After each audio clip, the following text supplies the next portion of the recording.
ಕಳೆದ 3-4 ವರ್ಷಗಳಿಂದ ಪಾರ್ಕಿಂಗ್ಗೆ ಬ್ರೇಕ್ ಹಾಕಿದ್ದ ಪಾಲಿಕೆ ರಸ್ತೆಗಳಲ್ಲಿ ನಿಲ್ಲಿಸಿದ್ದ ವಾಹನಗಳನ್ನ ಟೋಯಿಂಗ್ ಮಾಡ್ತಾ ಇದ್ರು. ಸಿಕ್ಕ ವಾಹನಗಳನ್ನ ಗಾಡಿಗೆ ತುಂಬುತ್ತಿದ್ರು. ಇದರಿಂದ ವಾಹನ ಸವಾರರಿಗೆ ಬಹಳ ತೊಂದರೆ ಆಗ್ತಿತ್ತು. ಬಳಿಕ ಟೋಯಿಂಗ್ಗೆ ಬ್ರೇಕ್ ಹಾಕಿದ್ದ ಪಾಲಿಕೆ ಈಗ ಪೇ ಪಾರ್ಕಿಂಗ್ ವ್ಯವಸ್ಥೆ ಜಾರಿ ಮಾಡಲು ಮುಂದಾಗಿದೆ. ಜನನಿಬಿಡ ಪ್ರದೇಶಗಳ ವ್ಯಾಪ್ತಿಯಲ್ಲೂ ಪಾವತಿಸಿದ ಪಾರ್ಕಿಂಗ್ ವ್ಯವಸ್ಥೆ ರೂಪಿಸಲು ಜಿಬಿಎ ಮುಂದಾಗಿದೆ.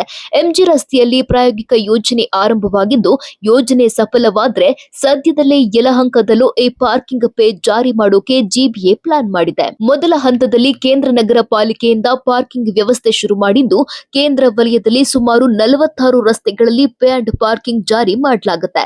ಈ ವ್ಯವಸ್ಥೆಯಲ್ಲಿ ಮುಂದೆ ರಸ್ತೆ ಬದಿ ವಾಹನ ಪಾರ್ಕಿಂಗ್ ಮಾಡಿದ್ರೆ ಹಣ ನೀಡಬೇಕು. ಈಗಾಗಲೇ ಗ್ರೇಟರ್ ಬೆಂಗಳೂರು ಪ್ರಾಧಿಕಾರ ಇದಕ್ಕಾಗಿ ಟೆಂಡರ್ ಕರೆದಿದೆ. ಬೆಂಗಳೂರಿನಲ್ಲಿ ಹೊಸ ವರ್ಷದಿಂದ ವಾಹನ ಸವಾರರ ಜೇಬಿಗೆ ಕತ್ತರಿ ಬೀಳುವ ಸಾಧ್ಯತೆ ಇದೆ. ನಗರದ 66 ಸ್ಥಳಗಳಲ್ಲಿ ಈ ಶುಲ್ಕ ಆಧಾರಿತ ಪಾರ್ಕಿಂಗ್ ವ್ಯವಸ್ಥೆ ಜಾರಿಯಾಗಲಿದೆ. ಇದು ಬೆಂಗಳೂರಿನ ವಾಹನ ಸವಾರರಿಗೆ ಬಿಗ್ ಶಾಕ್ ನೀಡಿರೋದಂತೂ ಸುಳ್ಳಲ್ಲ.